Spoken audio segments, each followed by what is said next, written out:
नमस्कार, daily line के news file bulletin में आपका स्वागत है और मैं हूं आपके साथ शांभवी प्रभाकर। इस बुलेटिन में हम आपको बताएंगे पीएम मोदी आज गोवा में किन योजनाओं का उद्घाटन करेंगे और बताएंगे उत्तराखंड के लिए आज का दिन क्यों खास होने वाला है। इसके साथ ही बताएंगे लोकसभा चुनाव से पहले चुनाव आयोग सभी राजनीतिक दलों को क्या सलाह दे रहा है। लेकिन उससे पहले एक नजर डालते हैं आज की हेडलाइंस पर। पीएम मोदी आज जाएंगे गोवा, 1330 करोड़ की योजनाओं का करेंगे उद्घाटन। ओएनजीसी, सी सर्वाइकल सेंटर और इंडिया एनर्जी वीक का भी करेंगे इनॉग्रेशन।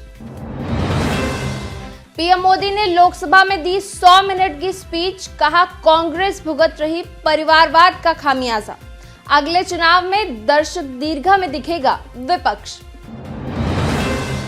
उत्तराखंड के लिए आज का दिन बहुत खास, विधानसभा में यूसीसी का ड्राफ्ट पेश करेगी धामी सरकार। सीएम ने कहा लंबे समय से था इस पल का इंतजार। तेलंगाना सीएम की सोनिया गांधी से अपील, कहा यहां से लड़िए लोकसभा चुनाव। सोनिया ने दिया जवाब, बोली सही वक्त पर लूंगी फैसला।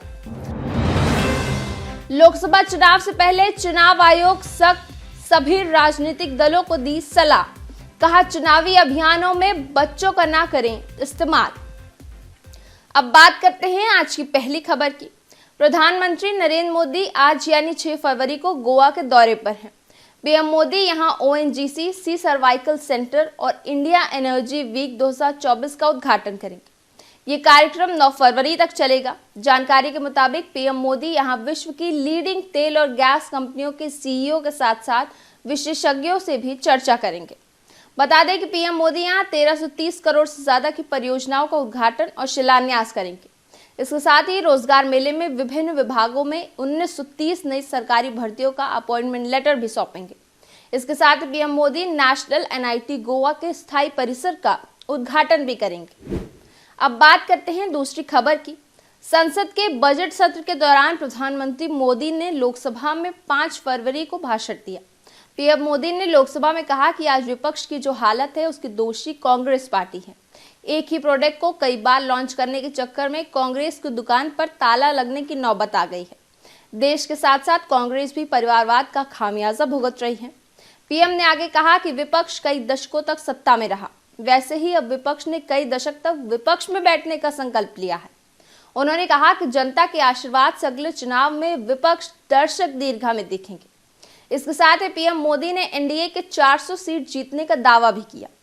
पीएम मोदी ने अपनी 100 मिनट की स्पीच में कांग्रेस, परिवारवाद, भ्रष्टाचार, रोजगार, महंगाई, राम मंदिर, पर्यटन, महिला, किसान, युवा, विपक्षी गठबंधन और 10 साल के यूपीए बनाम एनडीए सरकार के कामकाज पर बात की। अब बात करते हैं अगली खबर की।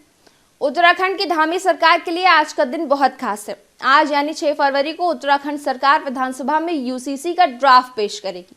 वहीं ड्राफ्ट पेश करने के बाद पक्ष और विपक्ष समान नागरिक संहिता कानून को लेकर चर्चा करेंगे। इसके साथ ही उत्तराखंड यूसीसी पर ड्राफ्ट लाने वाला देश का पहला राज्य बन जाएगा। बता दें कि उत्तराखंड में कुल 70 विधायक हैं, जिनमें 47 भाजपा के विधायक हैं जबकि 23 विपक्ष में हैं, जिनमें 19 कांग्रेस, 2 बीएसपी और 2 निर्दलीय विधायक हैं। यूसीसी को लेकर सीएम धामी ने कहा कि जिस वक्त का लंबे समय से इंतजार था वो पल आ गया है। न केवल प्रदेश की 1.25 करोड़ जनता बल्कि पूरे देश की निगाहें उत्तराखंड की ओर बनी हुई हैं।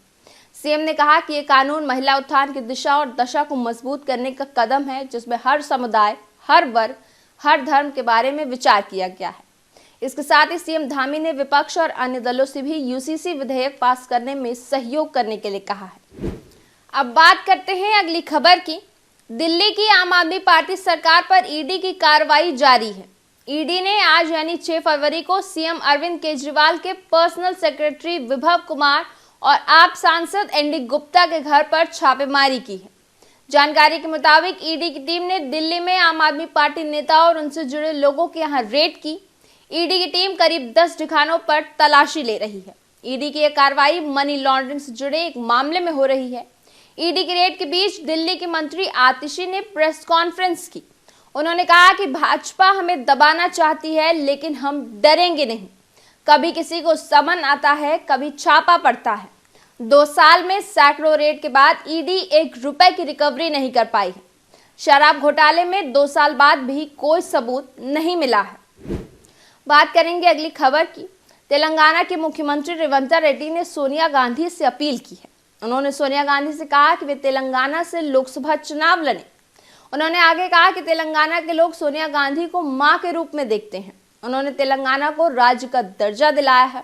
वहीं सोनिया गांधी ने अपने जवाब में कहा कि सही समय आने पर वो इसका फैसला लेंगी।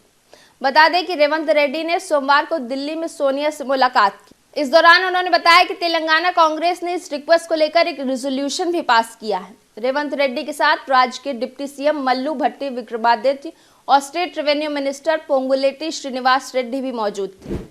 अब बात करते हैं अगली खबर की। लोकसभा चुनाव से पहले चुनाव आयोग ने सभी राजनीतिक दलों को एडवाइजरी जारी की है।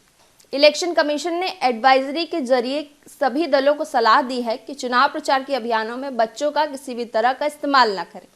इसके साथ ही चुनाव आयोग ने पार्टियों और उम्मीदवारों से चुनावी प्रक्रिया के दौरान बच्चों से पोस्टर और पर्चे बांटने, नारेबाजी करने को लेकर नाराजगी जाहिर की है।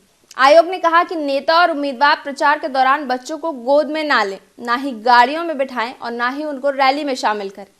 चुनाव आयोग ने एक बयान में कहा कि ये प्रतिबंध कविता, गाने, स्पीच, राजनीतिक दल या उम्मीदवार के चुनाव चिन्ह के इस्तेमाल के अलावा किसी भी तरह से चुनावी अभियान की झलक बनाने के लिए भी बच्चों के उपयोग पर लागू होगा। हालांकि किसी बच्चे के माता पिता या अभिभावक राजनेता के करीबी हैं और वे अपने साथ बच्चे को ले जाते हैं तो इसे दिशा निर्देशों का उल्लंघन नहीं माना जाएगा, बशर्ते वे उनकी पार्टी के चुनाव प्रचार में शामिल ना हो। डेली लाइन के मॉर्निंग न्यूज फाइल बुलेटिन में बस इतना ही। बने रहिए डेली लाइन के साथ।